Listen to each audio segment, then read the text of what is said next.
Hello UPSC aspirants, my name is Shambhavi. Hope you all are doing well. So आज हम लोग यहाँ पे चैप्टर नंबर 3 की एक्सरसाइज को सॉल्व करने वाले हैं, that is politics and class 6 और बुक जो हम लोग रेफर कर रहे हैं वो है NCERT. ठीक है, तो आज हम लोग इसके यहाँ पर एक्सरसाइजेस को सॉल्व करेंगे और हम लोग देखेंगे इसके एक्सरसाइजेस पे रिस्पेक्टिव क्वेश्चंस जो हैं उनको बेस्ड अपॉन आवर थिंकिंग हम लोग कैसे आंसर कर सकते हैं. ओके, बिफोर दैट अगर आपको इसका डिटेल्ड एक्सप्लेनेशन चाहिए है वीडियोस का, तो मैं ऑलरेडी उनको कवर अप कर चुकी हूँ अपने चैनल पे. तो प्लेलिस्ट का लिंक डिस्क्रिप्शन मेंशन है, वहाँ पर जाके इस प्लेलिस्ट को रेफर कर सकते हो. चैप्टर नंबर 3 और इवन समरी भी इसकी हम लोग कवर कर चुके हैं इन टू द प्रीवियस वीडियोज़. ठीक है, तो अगर आपको समरी रेफर करनी है तो वो भी सेम प्लेलिस्ट में है, आप उसमें जाके समरी भी इसकी रेफर आउट कर सकते हो. Great. So now what I am gonna do is that let's start up here with the exercises. Okay, so मैं यहाँ पे स्टार्ट करती हूँ. Let me just get down here. Okay, अच्छा, यहाँ पे ये कुछ ऑप्शंस हैं those you have to fill. ठीक है, लाइक लेट्स डू दैट. ठीक है, इस एक्सरसाइज को पहले हम लोग सॉल्व आउट करते हैं, then rather than will be moving on to the questions. ठीक है, great. So my very first question is that, एक सेकंड में पेन ले लूँ सबसे पहले, फिर हम लोग मूव करेंगे. ग्रेट. सो हम लोग को करना क्या है इसमें, we have to look over the statement. जो भी स्टेटमेंट्स है यहाँ पे कॉलम में, हम लोग को उन स्टेटमेंट्स को देखना है और हम लोग को ये आइडेंटिफाई करना है कि जो स्टेटमेंट्स है किस लेवल को बिलोंग करती हैं. हम लोग जानते हैं कि 3 लेवल्स होते हैं गवर्नमेंट के, लोकल लेवल, स्टेट लेवल और सेंट्रल लेवल. राइट, सो इन तीनों लेवल्स में से ये जो स्टेटमेंट्स यहाँ पे मेंशन आउट हैं ये किस रिस्पेक्टिव लेवल को बिलोंग करती हैं. ठीक है, let's do that out. So great. So decision of the government of India is maintain peaceful relations with Russia. अब जो गवर्नमेंट ऑफ इंडिया के जो डिसीजंस होते हैं पीसफुल रिलेशनशिप्स मेंटेन करने के लिए रशिया को, वो कौन से स्टेट लेवल पे आएगा? नो, नॉट द लोकल, क्योंकि लोकल आपका एक विलेज लेवल या सिटी लेवल पे ही लोकल लेवल होता है. स्टेट लेवल जो आप रिस्पेक्टिव स्टेट्स को बिलोंग करते हो, like Assam, Bihar, whatever the state you are referring to, वो होता है स्टेट लेवल. सेंट्रल लेवल होता है जो पूरी कंट्री को गवर्न करता है. तो here goes the answer which is central level. ठीक है, now the decision of the government of West Bengal on whether to have board exam in class 8 for all government schools. अब जो decision government of West Bengal का है कि जो board exams है class 8 क्या वो क्लास 8 में सारे गवर्नमेंट स्कूल्स में होना चाहिए. अब ये किसका रिस्पेक्टिव डिसीजन होगा? ये होगा स्टेट का रिस्पेक्टिव डिसीजन. क्यों? क्योंकि यहाँ पे एक स्टेट रेफर हो रही है. राइट, यहाँ पे जो स्टेट रेफर हो रही है that is the West Bengal. तो यहाँ पे जो डिसीजन होगा वो होगा स्टेट लेवल का डिसीजन. ठीक है, अब introduction of 2 new trains between Dibrugarh and Kanyakumari. अब जो 2 नए ट्रेन्स अगर कोई लॉन्च करे गए हैं, कोई इंट्रोड्यूस करे गए हैं डिब्रूगढ़ और कन्याकुमारी के बीच में, तो यहाँ पे कोई एक रिस्पेक्टिव स्टेट की बात भी नहीं हो रही है, कोई लोकल की बात भी नहीं हो रही है. So this is a central. ठीक है, the decision to locate a common well in a particular area of the village. अब एक कॉमन वेल, एक कुआं जो है उसको एक विलेज में लोकेट करना है किसी एक पर्टिकुलर एरिया में, वो डिसीजन किसका होगा? अब ये डिसीजन होगा यहाँ पर लोकल का, क्योंकि local refers to your city, your village area. ठीक है, इसमें लोकल रेफर करते हैं. Decision to construct a big children's park in Patna. अब पटना में एक बड़ा सा चिल्ड्रंस के लिए पार्क को कंस्ट्रक्ट करना. अब ये कौन सा होएगा? This will as will be a local one. ठीक है, the decision of the government of Haryana to provide free electricity of all farmers. अब हरियाणा में एक डिसीजन लिया गया गवर्नमेंट ने कि जितने भी फार्मर्स हैं उन सबको फ्री इलेक्ट्रिसिटी प्रोवाइड करेंगे. अब ये क्या, हरियाणा एक स्टेट है, राइट, तो यहाँ पे जो हो जाएगा स्टेट लेवल. और last, introduction of a new 1000 rupee note. अब कोई न्यू 1000 रुपी नोट को इंट्रोड्यूस किया गया है, वो हो जाएगा हमारा सेंट्रल. ठीक है, ग्रेट. सो इस तरीके से जो डिसीजंस होते हैं, इस तरीके से सेंट्रल लेवल, लोकल लेवल और स्टेट लेवल, इस तरीके से डिसीजंस वगैरह को लिया जाता है. इस तरीके से जो भी डिसीजंस है वो रिस्पेक्टिव लेवल लेती है. ठीक है, आई होप ये आपको क्लियर हुआ होगा. ग्रेट. ठीक है, सो अब हम लोग यहाँ पे स्टार्ट करेंगे लर्निंग अबाउट द क्वेश्चंस. ठीक है, क्वेश्चंस को हम लोग ऐसे स्टार्ट करेंगे. So my very first question is, what do you understand by the word government? List 5 ways in which you think the government affects your daily life.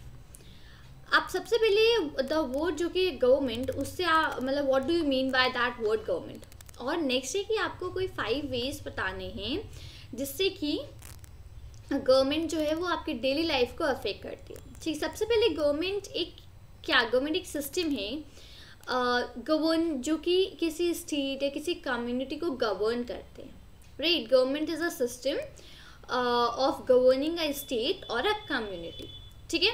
अब जो भी लॉज बनाने होते हैं, जो भी सोशल कंट्रोल के लिए जो भी मेजर्स लेने होते हैं, जो भी लॉज बनाने होते हैं, राइट्स, तो ये सारे के सारे कौन बनाते हैं? गवर्नमेंट बनाते हैं, राइट। अगर कोई लॉ है जिसको कि इन्फोर्स करना है, ठीक है, किसी सर्टेन ग्रुप ऑफ सोसाइटी के लिए, तो ये सारी चीज़ें भी गवर्नमेंट ही करती है, राइट। सो इन सिंपल हम लोग ये कहते हैं government is a system of governing state और कम्युनिटी, ठीक है।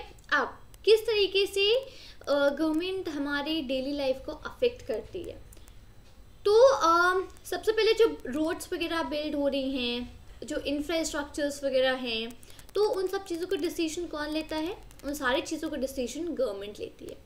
So the decision of on there to build the roads, other infrastructure, जो भी बिल्डिंग्स बिल्ड हो रही हैं, तो जो भी रोड्स है, तो इन सारी चीज़ों का डिसीजन कौन लेता है? गवर्नमेंट। तो सबसे पहला वे कि गवर्नमेंट हमारी डेली लाइफ को कैसे अफेक्ट करती है, तो बिल्डिंग रोड्स और इन सब चीज़ों से, ठीक है।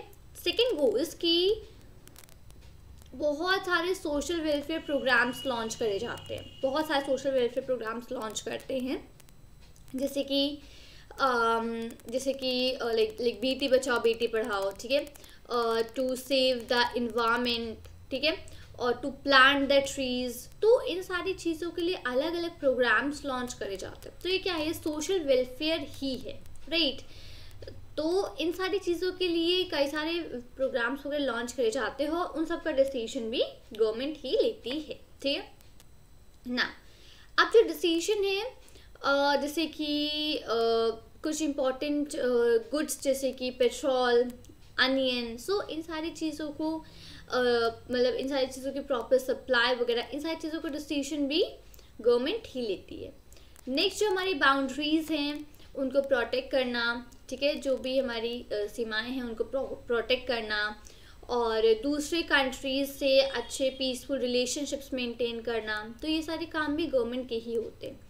और नेक्स्ट है कि ये ध्यान देना कि गुड हेल्थ फैसिलिटीज़ सब लोगों को प्रोवाइड हो रही हैं, जो भी रिक्वायरमेंट्स हैं हेल्थ फैसिलिटीज़ के, वो हेल्थ फैसिलिटीज़ के लिए वो सारी चीज़ें फुलफिल हो रही हैं। तो ये कुछ 5 वेज हैं जिसमें कि हम लोग कहते हैं कि these are the 5 ways in which I think that the government affects our daily life, ठीक है। अब यहाँ पे जो आंसर्स हैं, अच्छा मैं हमेशा अपने वीडियोस में बताती हूँ, जब भी मैं एक्सरसाइजेस का वीडियो डालती हूँ, तो मैं ये ज़रूर बताती हूँ कि जनरली इसमें आंसर्स डिफ़र हो सकते हैं। हो सकता है आपका कुछ और आंसर हो सकता है मेरा कुछ और आंसर हो, तो ये डिफरेंस यहाँ पर रहेगा, ठीक है। बिकॉज यहाँ पे ये जो आंसर्स है ये आपको किसी यहाँ पे बुक में लिखे हुए किसी एक पेज में नहीं मिलते। ये आप जो पूरा चैप्टर पढ़ते हो, उस चैप्टर की एनालिसिस पे, उस चैप्टर के बेसिस पे आप इन क्वेश्चंस के आंसर्स करते हो, ठीक है। तो ये आपको एक जगह इन आंसर्स को, ये आंसर्स आपको एक जगह नहीं मिलेंगे, ठीक है। ग्रेट। अब why do you think the government needs to make rules for everyone in the form of laws? आपको ऐसा क्यों लगता है कि जो गवर्नमेंट है, गवर्नमेंट को सबके लिए रूल्स बनाने चाहिए, एक मतलब लॉज के उस पर कि हर पर्सन को उन लॉज को फॉलो करना चाहिए, ठीक है। तो उसके लिए अच्छा कुछ ऐसा होता है, कुछ रूल्स बनाए जाते हैं जो कि सब पे अप्लाई होते हैं, ठीक है, विच अप्लाई टू एवरीवन। जैसे कि अब जो भी रिसोर्सेज हैं हमको उनको कंट्रोल करना है, उनको प्रोटेक्ट करना है अपनी कंट्री के लिए, अपनी टेरिटरी के लिए, ताकि जो लोग हैं यहाँ पे वो सिक्योर फील करें। अब ये जो रिस्पॉन्सिबिलिटी है, ये रिस्पॉन्सिबिलिटी सबकी है, right. Each and every person present in the country, हर एक पर्सन की रिस्पॉन्सिबिलिटी है ये कि हम लोग जो भी मेजर्स वगैरह हैं, जो भी रिसोर्सेज हैं, जो भी चीज़ें हैं, उनको प्रोटेक्ट करें अपनी कंट्री के लिए, ठीक है। अब गवर्नमेंट क्या करती है, ये जो भी डिसीजंस वगैरह हैं, जो भी लॉज हैं, गवर्नमेंट इन सारी चीज़ों को पीपल के बिहाफ पे करती है, बनाती है, ठीक है। जैसे कि लीडरशिप, डिसीजंस को लेना और इन सारी चीज़ों को इम्प्लीमेंट करना लोगों के बीच में। तो इस तरीके से गवर्नमेंट जो है वो अपने जो भी रूल्स वगैरह है उनको बनाती है लॉज के फॉर्म में हर सब के लिए, ठीक है, फॉर एवरीवन, ठीक है। Hope I am very much clear with that.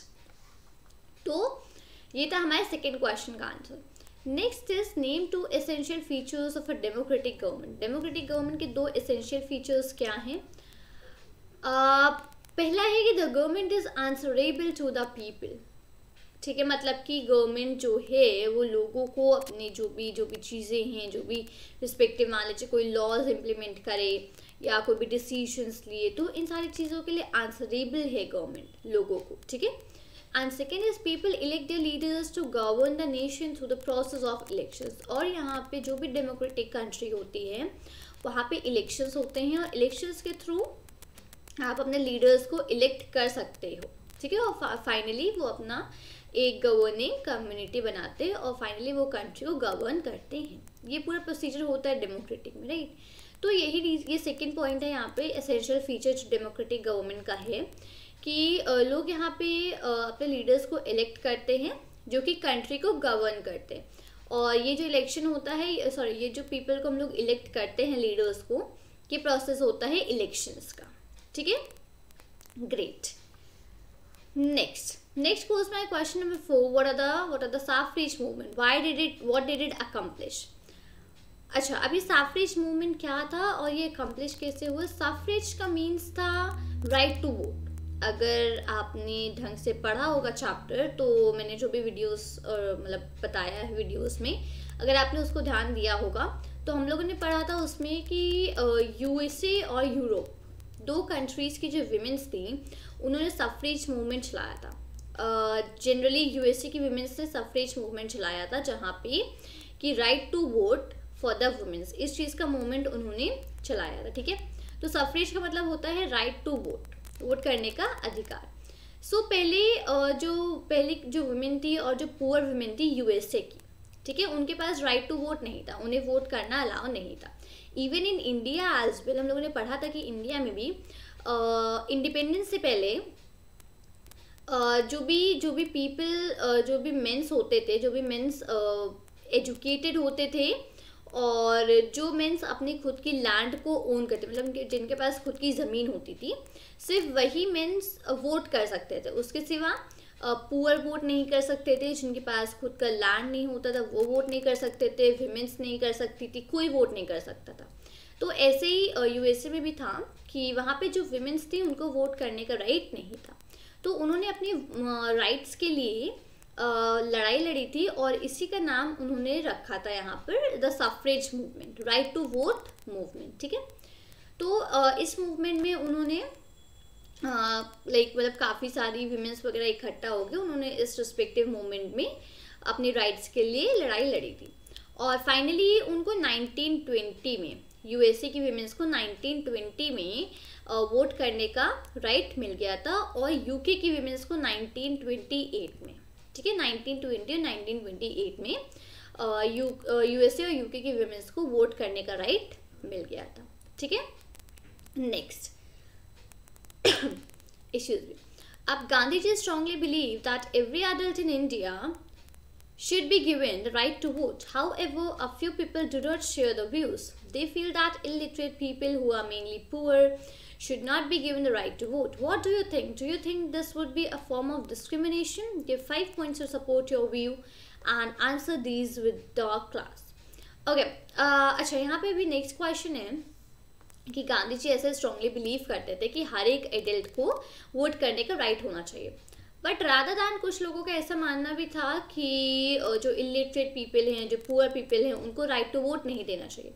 तो इस पे आपकी थिंकिंग क्या है? आपको क्या लगता है कि अगर ऐसा होएगा तो क्या एक फॉर्म ऑफ डिस्क्रिमिनेशन हो रहा है? तो अपने आंसर को सपोर्ट करने के लिए कुछ पॉइंट्स यहाँ पे मेंशन करें, ठीक है।